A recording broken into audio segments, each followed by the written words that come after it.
The Sacramento Kings are 28 and 17. They've won 3 and lost 4 so far on this long road trip.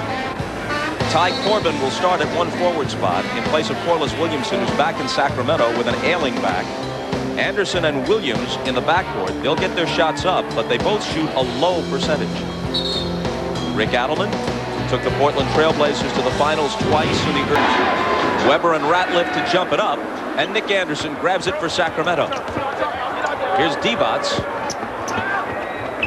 Jason Williams wastes no time hoisting a 3 and misses. It didn't take long for Jason Williams to get that first 3 up. As soon as he touched it. Divac didn't see it coming, and on the turnover, the Sixers have it back. My question about Sacramento, when you talked about this long trip, is transition defense by Sacramento. I'm sure Rick Adelman is not happy about that, but he sees his team do that quite often. They dig themselves holes early in that first quarter. Look at this shot. Jason Williams gets the Kings on the board. 6-2 Sixers. He is not burdened by conscience. You know, he just plays. I think sometimes he gets lost in the game out there. He has fun. Sometimes he makes plays and you think, where did that come from? But I think he just blacks out there sometimes. It's much easier when he has to take it today. Weber. And again, an uncontested shot. So Theo has a dunk.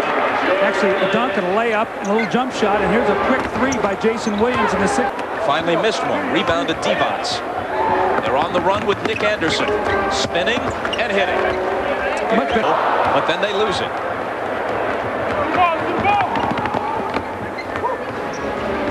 Divac for Anderson.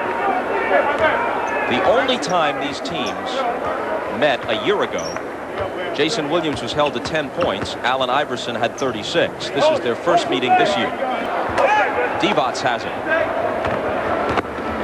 Williams a pull-up 3. You know, he shoots 27% from the 3, but that's not going to discourage him from taking that shot. He feels like he takes that shot to open up the rest of his game, and he'll take some ill-advised shots at times, but he does not lack from confidence. Shooting just 36% overall. Williams thought about a 3, gives it up to Weber. Jason Williams loves to leak out on the fast break. You can see he's wide open all alone, but if this shot goes in, there's nobody there to rebound the basketball, so that shot has to go in. Everything in there. He's a big factor for this team. You have to like his game. You drafted him originally. Well, he really grew up a lot. I had him 2.5 years in Detroit. He came in. He was a tremendous shot blocker. Really didn't know how to play, but he worked hard. He got stronger, and he's a much, much better back. Iverson inside the snow. Count it, plus the foul. Matador defense that time by Jason Williams. Eric Snow just runs right into the post. Jason Williams just sort of lets him catch it about 5 feet from the basket. So close he couldn't get any help. But you see Snow pins him here, Bob.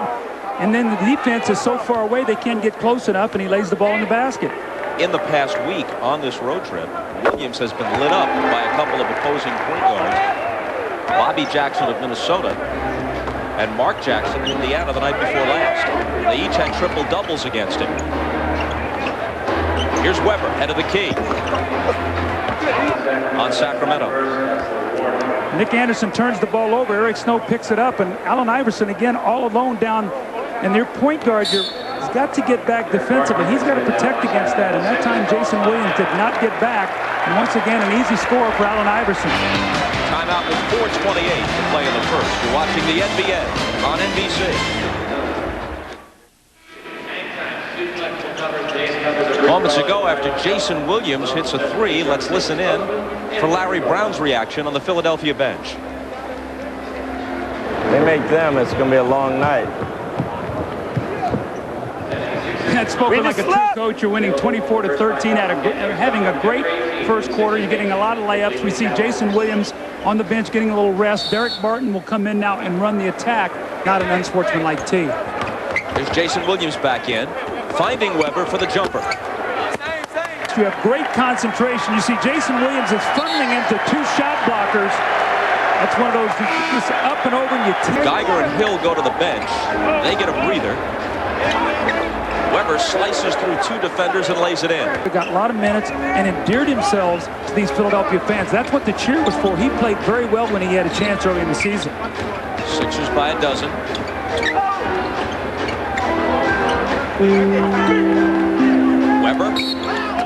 This.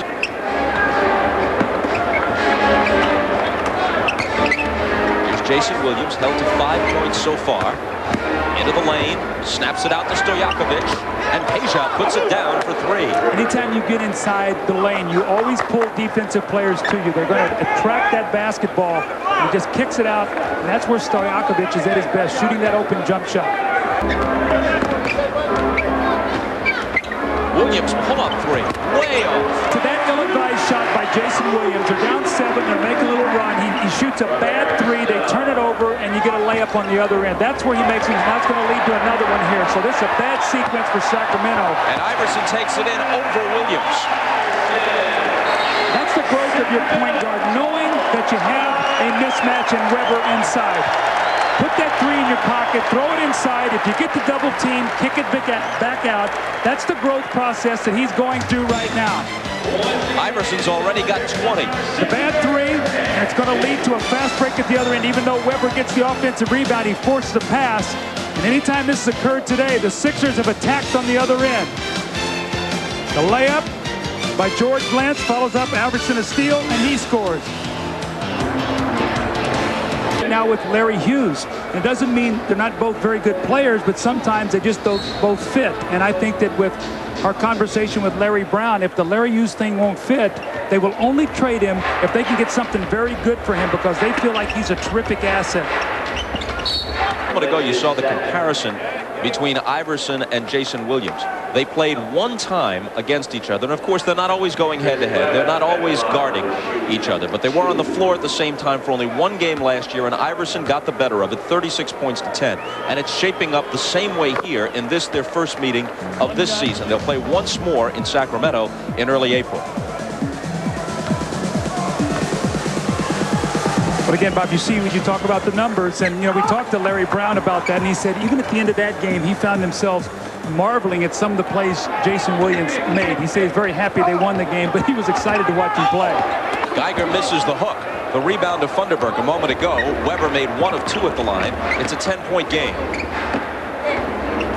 Weber thinks about a 3. Out, and you have your 6'8" small forward throw a lob to your 6-foot point guard, who catches it and finishes it. Allen Iverson's really an amazing athlete. Williams for 3. Got it back. It was touched by a Sixer. Still Sacramento ball. You know what I feel, Bob, from Sacramento right now? They're not playing with a lot of energy. You can just see it, and they need a little spurt here to excite themselves going into the half. Weber banks it home from long. Is there for the rebound.